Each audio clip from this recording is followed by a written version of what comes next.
रानो चिड़िया जंगल में बैठी तेज तेज रो रही थी क्योंकि उसके बच्चे भूखे अपने घर अपनी माँ की राह देख रहे थे, पर उनकी मम्मा को तो पूरे जंगल में भोजन नहीं मिला था।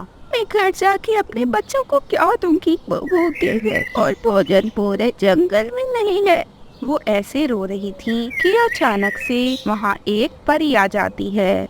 चिड़िया, मैं आपकी मदद जरूर करूंगी, फिक्र नहीं करनी आपने। आप ये जादुई सुनहरी प्लेट ले जाओ और इस प्लेट से तुम जो मांगोगी तुम्हें मिलेगा। याद रखना चिड़िया, ये प्लेट किसी लालची पक्षी को ना देना, क्योंकि अगर किसी लालची पक्षी ने इस प्लेट को छुआ तो ये प्लेट डंडे में बदल जाएगी और उसे खूब मारेगी। आपका बहुत बहुत धन्यवाद परी जी, मेरे बच्चे अब भूखे नहीं रहेंगे और मैं किसी भी लालची पक्षी के पंख में ये प्लेट नहीं दूंगी, पर मैं सब पक्षियों की भी मदद करूंगी। हाँ, अपने बच्चों के साथ साथ सब पक्षियों के बच्चों का ध्यान रखना, सबकी मदद करना। मैं करूंगी, मैं जरूर करूंगी परी जी। ऐसे वो परी गायब हो जाती है और रानो चिड़िया अपने घर आ जाती है। वो सुनहरी प्लेट से कहती है, सुनहरी प्लेट, मुझे स्वादिष्ट खिचड़ी दो।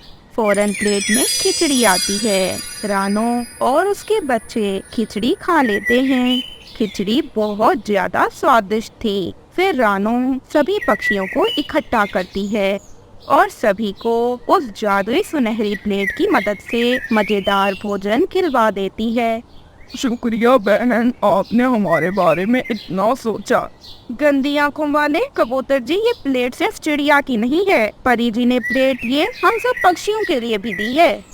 काली शक्ल वाली, अगर चिड़िया चाहती ना तो ये प्लेट अपने पास रखती और इस बारे में किसी को ना बताती। आप दोनों लड़ाई ना करें, ये प्लेट हम सब के लिए है। परी दी ने ये सभी पक्षियों की मदद करने के लिए दी है। देखा, सबकी मदद करने के लिए दी है। तू तो इस चिड़िया की कुछ ज्यादा ही तारीफ में करता है, गंदी आंखों वाले। सभी अपने अपने घर चले जाते हैं। गोरी और कालू भी अपने घर आ जाते हैं। वो तो सुनहरी प्लेट को रानो से छीनना चाह रहे थे। गोरी, तुम वही सोच रही हो ना जो मैं सोच रहा हूँ। हाँ कालू जी, मुझे भूख भी लगी है, चलो चिड़िया के घर चले। चलो चलते हैं, फिर बाद में हम वो प्लेट चुरा ही लेंगे। गोरी और कालू चिड़िया के घर जाते हैं और चिड़िया से भोजन मांगते हैं। चिड़िया, भूख लगी है, भूख। बहन बताओ क्या खाना है आपने? आइसक्रीम, मैं आइसक्रीम खाऊंगी। नहीं नहीं, आप ऐसा करो कि हमें केले दे दो। नहीं, मैं आइसक्रीम खाऊंगी। मैं केले खाऊंगा। फिर रानो उन्हें आइसक्रीम और केले दे देती है। वो अपने घर आ जाते हैं। थोड़ी देर तक गोरी सोचती रहती है। फिर गोरी कौवे से कहती है, कालू जी, क्यों ना हम दोनों सुनहरी प्लेट मिलने की खुशी में केक खाएं? ऐसा करते हैं कि चिड़िया के घर जाते हैं और उससे कहते हैं कि सुनहरी प्लेट से कहे कि हमें केक दे। चलो चलें, पर ऐसा ना हो चिड़िया गुस्सा हो जाए, क्योंकि आधी रात हो गई है। हमारी ही है वो प्लेट, कौन सा सिर्फ चिड़िया की है। फिर ऐसे वो चिड़िया के घर की ओर निकल पड़ते हैं। कबूतर, जो कि अपने घर की खिड़की से उन्हें देख लेता है, वो भी उनके पीछे पीछे चिड़िया के घर आ जाता है। कब्बा और कब्बी, आप मेरे बच्चों को सोने नहीं दोगे क्या? अब सुबह आना, कितनी भूख लगी है आपको, हर थोड़ी देर बाद आ जाते हो। इन्हें सुकून ही नहीं है चिड़िया बहन, मैंने देखा ये आधी रात को कहीं जा रहे थे, मैं भी आ गया। बहुत ही बेशर्म हो तुम चिड़िया। उस परी जी ने तो कहा भी था तुमसे कि सबकी मदद करो, पर तुम तो इस प्लेट पर कब्जा ही कर बैठी। इस प्लेट पर हमारा पूरा अधिकार है, हम जो चाहे खाएं। हम दोनों को केक खाना है। हमें केक खाना है। बहुत बेशर्म है आप दोनों। मेरे बच्चे सोए हुए हैं, अगर ज्यादा चुरचुर की तो मुझसे बुरा कोई नहीं होगा। जब देखो काएं काएं करते आ जाते हैं। फिर चिड़िया उन्हें केक देती है। वो केक खाते हैं और कबूतर तो उन्हें बड़े गुस्से से देख रहा था। कबूतर तो अपने घर चला जाता है। कालू और गोरी काफी देर तक केक खाते रहते हैं। फिर कालू और गोरी अपने घर आ जाते हैं। चिड़िया भी बेचारी सो जाती है। अब कौवा और कवि ये मंसूबा बना लेते हैं कि उन्होंने चिड़िया का वो जादुई प्लेट कैसे चुरानी है। और फिर ऐसे अगले दिन रात के समय कौवा और कवि प्लेट चुराने के लिए चिड़िया के घर पहुंच जाते हैं। गोरी जैसे ही प्लेट को चुराने के लिए पकड़ती है, प्लेट तो फौरन एक बड़ी लाठी में तब्दील हो जाती है, जिसे देख पेशा लालच करते हो। लालच का यही अंजाम होता है।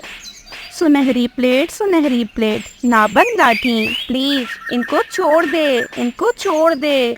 कौवे बड़ी मुश्किलों से अपनी जान बचाकर भागते हैं और चिड़िया के कहने पर लाठी भी बिल्कुल प्लेट की तरह हो जाती है। अब कौवे तो चिड़िया के घर जाने के बारे में सोच भी न सकते थे। रानो का एप्पल। कल रात रानो चिड़िया का पति एक एप्पल लाया था। रानो चिड़िया वो एप्पल कुकू को खिला देती है और उसके बीज को घर के बाहर जाकर मिट्टी में लगा देती है। अब रानो चिड़िया रोज रोज उस बीज को पानी देती। कुछ ही दिनों में बीज से नन्हा पौधा निकल आता है, जिसे देखकर रानो चिड़िया बहुत खुश हो जाती है। अरे वाह, ये तो बहुत अच्छा हो गया। अब मैं इस पेड़ का पहले से ज्यादा ख्याल रखूंगी। अभी तो ये नन्हा सा पौधा है, परंतु कुछ समय में ये बहुत बड़ा विशाल पेड़ बन जाएगा।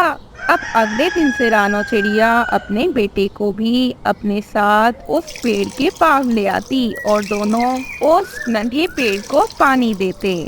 इसी तरह कई साल गुजर जाते हैं। कुकू का पापा अब इस दुनिया में नहीं रहा था और कुकू की मम्मा अब बहुत बूढ़ी हो चुकी थी। वो एप्पल का नन्हा पौधा विशाल पेड़ में बदल चुका था।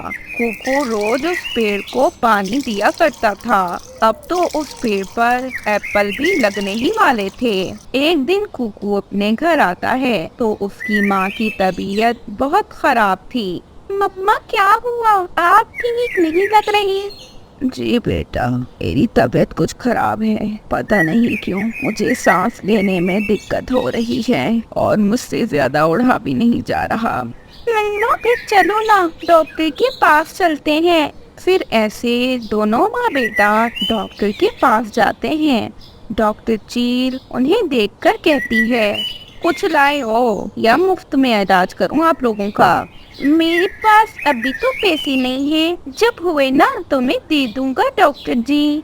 ठीक है, फिर मैं इलाज ही तभी करूंगी जब तुम पैसे दोगे।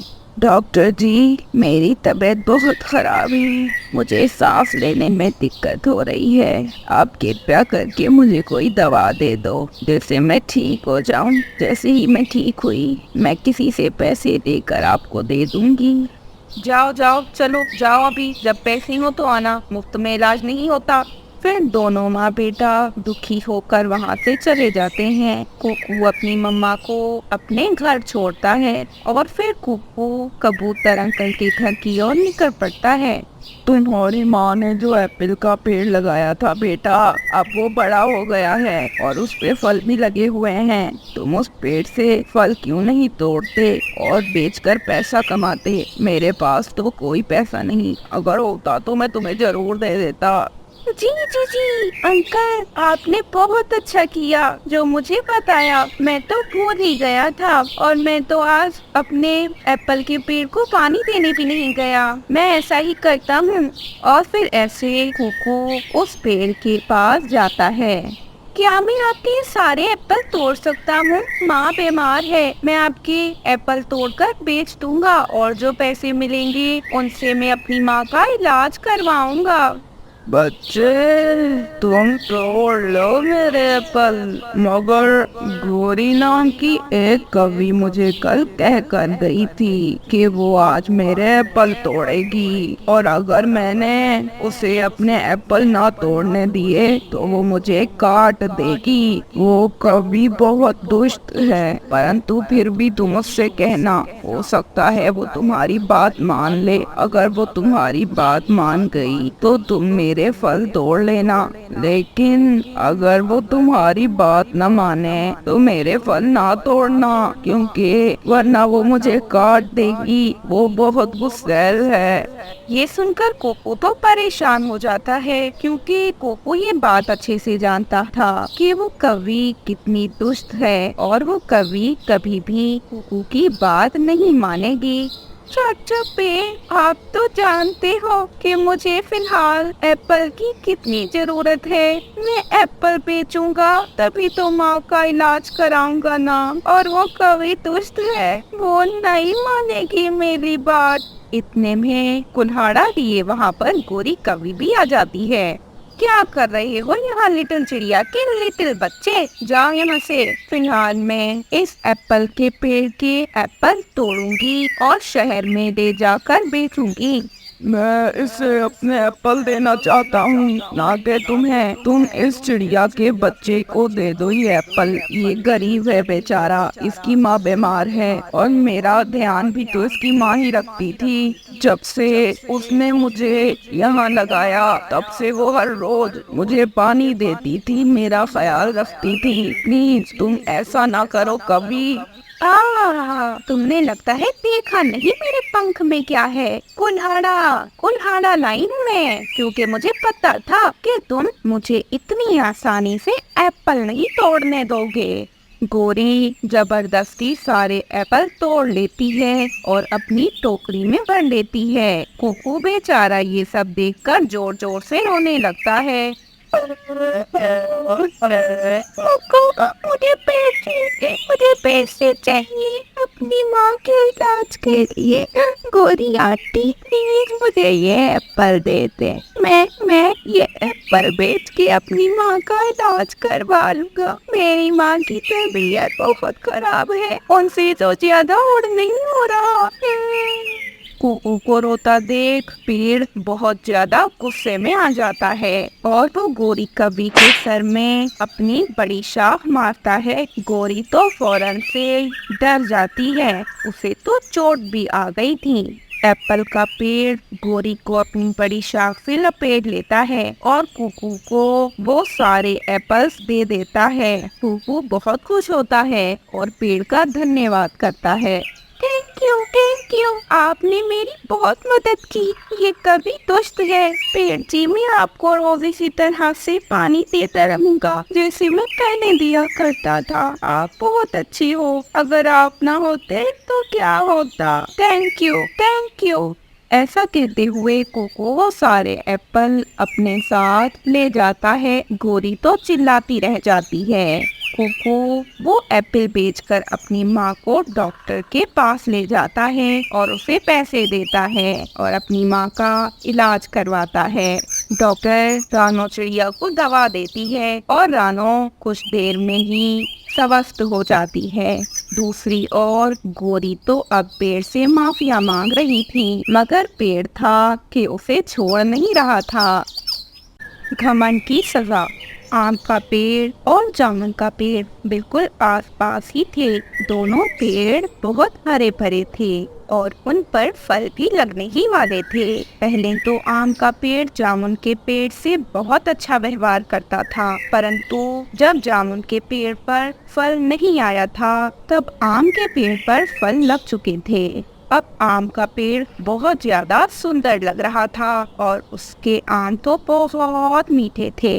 आम का पेड़ अब बहुत ज्यादा घमंडी हो चुका था। एक दिन आम का पेड़ जामुन के पेड़ से कहता है, जामुन देख रहे हो ना, मैं कितना सुंदर हो गया हूँ। तुम नहीं हो मेरी तरह सुंदर। किसी पक्षी या इंसान को जामुन इतने ज्यादा पसंद नहीं होंगे जितने आम पसंद होते हैं, क्योंकि आम बहुत ज्यादा स्वादिष्ट होते हैं। तुम देखना सब पक्षी मुझे खाएंगे, तुम्हें कोई नहीं खाएगा। हा, मैं तो ये भूल ही गया कि तुम्हारे तो अभी तक जामुन लगे ही नहीं, तो कोई तुम्हारा फल कैसे खाएगा। घमंड न कर दोस्त, मैं भी एक दिन तेरी तरह फल हो जाऊंगा। ऐसे कालू कौवा भी आम के पेड़ के पास आ जाता है। वह आम के पेड़ से आम तोड़ने लगता है कि आम का पेड़ कहता है, अरे कौवे, पहले बता कि जामुन अच्छे होते हैं या आम। अरे आम अच्छे होते हैं भाई जी, क्या अब मैं आम खा लूं पेट जी? जामन, अब तू देख ये कौवा तेरी कैसे बुराइयां करेगा। कालू, अगर तू मेरे आम खाना चाहता है ना तो पहले इस जामन के पेड़ की बुराइयां कर। मुझे ये जरा अच्छा नहीं लगता। जब कोई इसे बुरा भला कहता है तो मुझे बहुत खुशी होती है। ओह, मुझे कौन सा अच्छा लगता है आम के पेड़ जी? ये तो बहुत बेकार है। इस पर तो अभी तक फल भी नहीं आए। कितने दिन हो गए हैं, अब तक तो इस पे फल आ जाने चाहिए थे। आप देखो कितने सुंदर हो, आपकी तो शान ऊंची। जामुन का पेड़ तो रोने लगता है। एक दिन आएगा, एक दिन ऐसा भी आएगा जब मैं फल फूल जाऊंगा। मेरा मजाक तो हो रहा है। हा हा हा, ऐसा नहीं होगा, कभी नहीं होगा। तो मुझे देखकर जलता रहेगा जामन के पेड़। कुछ दिन गुजर जाते हैं और जामुन का पेड़ अब बहुत ज्यादा दुखी रहने लगा था। इसी कारण अब तो वो सूखने भी लगा था और आम का पेड़ हमेशा उसका मजाक बनाता रहता। एक दिन सुंदर परी वहाँ से गुजर रही होती है कि उसकी नजर आम के और जामुन के पेड़ पर पड़ती है। वो उनके पास आ जाती है। जामुन के पेड़, तुम दुखी क्यों हो? क्या हुआ है? आम का पेड़ तो बहुत ज्यादा खुश दिख रहा है और तुम्हारे तो फल भी नहीं आए। आम के पेड़ पर तो आम लग भी गए हैं। मेरे ऊपर कोई फल नहीं है। मैं बेकार हूँ। मेरी जिंदगी का कोई फायदा नहीं। आम का पेड़ ठीक ही कहता है परी जी। मेरे ख्याल से आप लोग मुझे काट ही दो।